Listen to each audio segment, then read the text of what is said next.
Yes, hi, welcome to my YouTube channel. It's your girl again, Lynette. So, today I'll be sharing my work experience back in the days when I used to work. But it's not like I've given up on looking for a job. It's just that I'm nursing for now. Then after the baby is grown, I'll go and resume my work again. Or let me say, search for a job again. So, today I'll be sharing how I lost my job. I'm a waitress by profession. So I was working in a certain hotel, I won't mention the name, which is located in Kajiado County. Yes. So there's this client who came at that hotel. Then I'm the one who saw the client. We were only two in that shift, and we were arranging a buffet lunch for a group of people, a group of 23 people. They were football players. We had hosted them there. So we were arranging the place where they would take their lunch. So when the client came in, I'm the one who saw him because I was at the edge of the way. So I told my fellow that, let me go serve that customer. And she said yes. So I went, approached him, asked him what he would take. He told me Spanish omelette and the sausages. And for his sausages, they're not supposed to be fried, that is deep fried. For us in that hotel, we used to deep fry the sausages. So he told me, don't deep fry them, just boil them and bring them the way they are. So I went to the kitchen, placed my order, and I told them. Then the client said, as he waits for his breakfast, I should go bring him drinking water. So I went. When I just placed my order, I went back to continue arranging the buffet lunch.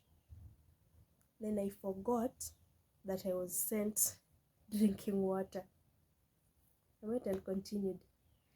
Then after 10 minutes, because the eggs and the sausages, for 10 minutes they would have been ready, I went to the kitchen to check the order, to take it to the client. When I went, I find that nothing is prepared. They're telling me there are no eggs. The eggs are prepared for the people we had hosted, the 23 people, and that there are no more eggs unless he waits or he changes to another order. When I went to tell him that the eggs are over, now he became so harsh. The client was a strict one. Don't mess with his order, don't mess with his time. I went and told him there are no eggs. Started saying, this big hotel, you want to tell me there are no eggs? I tried to calm him down, to explain to him that they were, but they are now over. So he may wait for just like 10 more minutes, the eggs to be ordered and be brought then prepared, or he changes to another order. Then he said he cannot wait for them to bring the eggs. So he changed to another order. He told me to go bring him samosa and those sausages. They should not be deep fried. Okay, I went and told them he has changed to another order.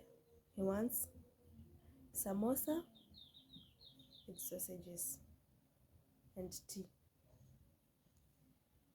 So I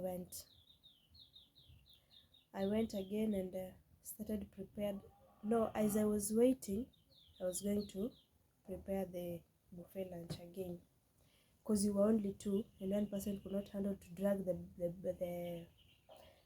the tables, to arrange those things faster before they came back or before the lunch was ready for them. So I went back. Then I went to the bar to pick some some glasses. Let me say, or I don't know what I'm going to do there.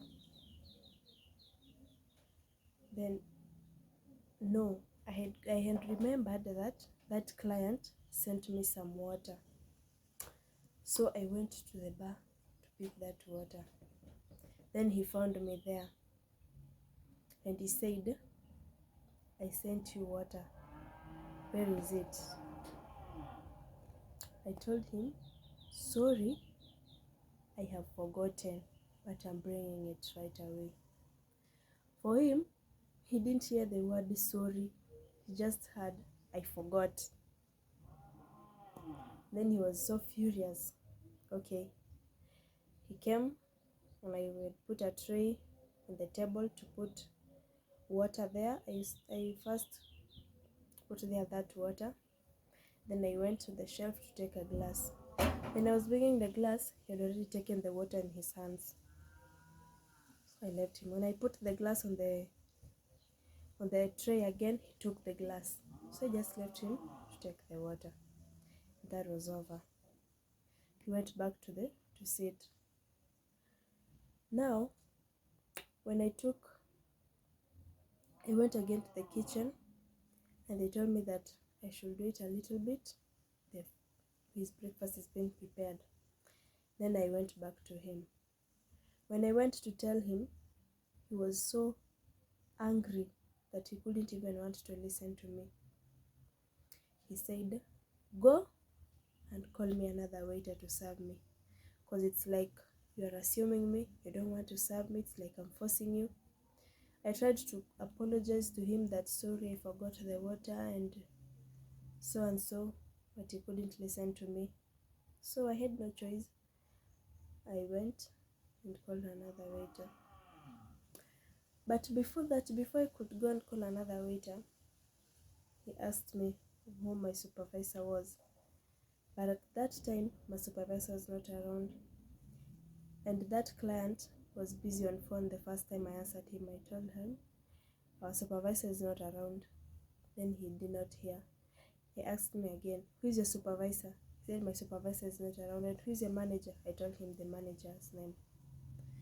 Then he told me, go and call me another waiter to serve me. Then I went, I called him, that waiter, who continued serving him. So we finished our shift and went back home. Now when I was in my house, a text finds me with the girl that we were with on the shift, that there's a certain mistake we made. There are a lot of things, the mistakes we made, that they're not allowing us back. So I thought that it is a rumor, or I decided to go. We went with that same girl. When we reached, we were told to go to the manager's office. We waited there for the manager to come talk to us. He made us stand waiting for him for around 30 minutes, just standing. And the shift had already begun. Now the following day, we were on the afternoon shift. We came. Now as we were standing, we saw that 2 girls were brought in our place. I said, it's like it's true. We are not being allowed in this shift again because of the mistake. I don't understand. Because the girl we are with says that we were told that we left the place unkempt, as in we just left everything all over. There was a knife at the entrance of the restaurant. So I wonder what is. So the girl was called to go arrange that place that was used on a weekend. She went and tied it up. We waited for the manager. Finally he came. Now when he came, he just wrote the get pass letter. Now there, when you come in that hotel, you just come in, but now getting out, you can't get out by your own. You have to get a note that shows you've been allowed. That is a gate pass. It is signed by the manager, the kitchen, the bar, the reception, and your signature. Now we went. He wrote for us that gate pass. He signed. I signed. Then down there on the date to come back, he said to be called. So we went. And I remembered he once told us when we were in a meeting, when you are being told to be called, just forget it, you'll never be called. You are gone and gone and gone. So when he gave us that gate pass handed over to us, he asked us, who was the question? I asked, why this? Why are we given this gate pass? He asked me that, why did you get the gate pass the previous day you went out? I told him the receptionist gave me the gate pass because he was not around. When the other girl asked, what's the problem? He didn't answer her. So we went like that. And we were never called back till date. Maybe for her, she was called back. But for me, that's how I lost it. Without hearing from the source, without hearing from the manager what the problem was. But I just suspect that it's the incident that happened with that client that made me lose that job. But anyway, I'm hoping that I'll find another job very soon. Yes, that was all for today. Bye. Let's meet again on my next video.